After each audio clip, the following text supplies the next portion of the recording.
Well, in the last segment, we had put an additional 5 inches of water on top of this column of soil, and we were going to give it 24 hours to see just how long it would take for it to drain through the system. And then also, we know we had a total of 10 inches of water added to this soil profile. And the bottom cylinder was to look at just how many inches of that water that we're actually going to recover. And our calculations said we were should anticipate holding 3 inches of water in this root zone mix. And in the beginning, that's exactly correct. 3 inches of water had infiltrated, the root zone mix was thoroughly hydrated, and then the system began to drain. What we found is that we've created a system here where we have captive air. This would not happen in the environment. So we mechanically simulated adding a root system to the profile. We're doing so with this wire, and as we remove the wire, we can see that we're releasing the captive air from the system.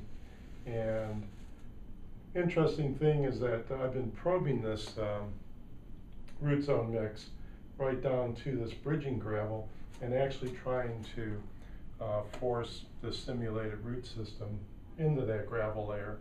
And the reality is I cannot.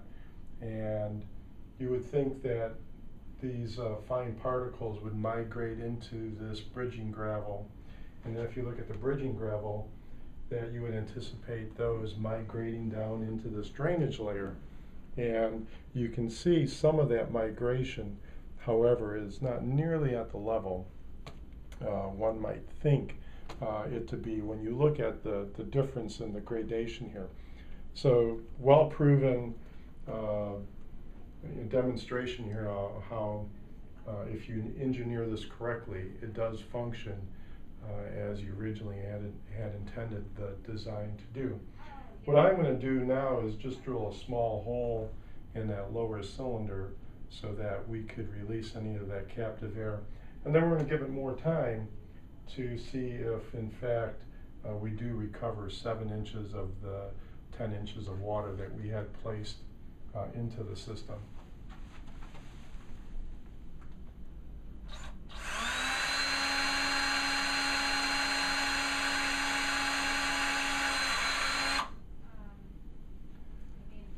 I don't expect to see a rush of water. However, as soon as that air is being released to this lower cylinder, we can see that we have a steady drip of water now entering that lower cylinder. And